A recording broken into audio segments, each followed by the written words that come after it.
হয় অসম প্ৰদেশ কংগ্ৰেছ কমিটিৰ সভাপতি হিচাপে সাংসদ গৌৰৱ গগৈক নিযুক্তি দিয়াৰ পিছৰে পৰা ৰাজ্যজুৰি কংগ্ৰেছ মহলতে আনন্দ উল্লাস বিৰাজ কৰিছে আৰু সমান্তৰালকৈ দক্ষিণ শালমাৰা মানকাছৰ জিলা সদৰ হাটশিঙিমাৰী আৰু কালাপানী উত্তৰ পূৰ্বাঞ্চলত যিসমূহ কংগ্ৰেছ কৰ্মীসকল আছে কংগ্ৰেছ কৰ্মীসকলে কিন্তু আনন্দ উল্লাসত মগ্ন হৈ পৰা পৰিলক্ষিত হৈছে কিয়নো নৱনিযুক্ত যি গৌৰৱ গগৈ সাংসদ গৌৰৱ গগৈক অসম প্ৰদেশ কংগ্ৰেছ কমিটিৰ সভাপতিৰ দায়িত্ব দিয়া হৈছে আৰু দায়িত্ব দিয়াৰ পিছৰে পৰা ৰাজ্যজুৰি আনন্দ উল্লাসত মগ্ন হৈ পৰিছে কংগ্ৰেছ কৰ্মীসকলে আৰু সমান্তৰালকৈ দক্ষিণ শালমাৰা মানকাছৰ জিলা সদৰ হাটশিঙিমাৰীতো কংগ্ৰেছ কৰ্মীসকলে আনন্দ উল্লাসত মগ্ন হৈ পৰা পৰিলক্ষিত হৈছে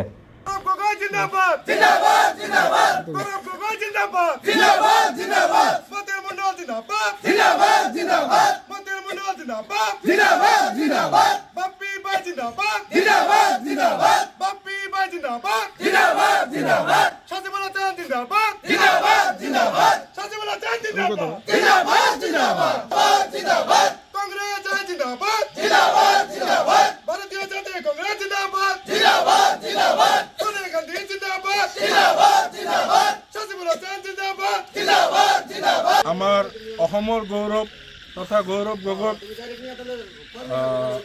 আসাম প্ৰদেশ কংগ্ৰেছ কমিটিৰ সভাপতি হিচাপে নিযুক্ত কৰিছে। সেই হিচাপত আজি আমি আনন্দ উল্লাস কৰিলোঁ যে অহা যি 2026 চনৰ নিৰ্বাচন আছে সেই নিৰ্বাচনত আমাৰ গৌৰৱ গগৈ ডাঙৰীয়াৰ নেতৃত্বত অসমত 2026ত কংগ্ৰেছৰ চৰকাৰ হ'ব।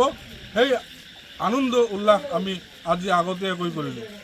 হয়, মই আপোনালোকে গম পাইছে যোৱা লোকসভা নিৰ্বাচনত গৌৰৱ গগৈ যোৰহাট সমষ্টিৰ পৰা লোকসভাৰ ইলেকশ্যন খেলিছিল।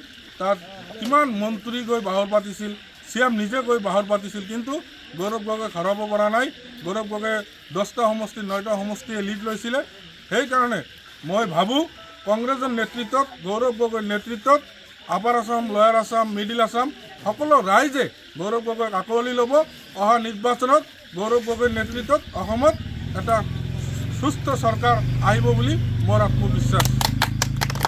জিন্দাবাদ জিন্দাবাদ জিন্দাবাদ গৌৰৱ গগৈ জিন্দাবাদ জিন্দাবাদ জিন্দাবাদ পপি ভাই জিন্দাবাদ জিন্দাবাদ জিন্দাবাদ সাজিবুল হাছান জিন্দাবাদ জিন্দাবাদ জিন্দাবাদ।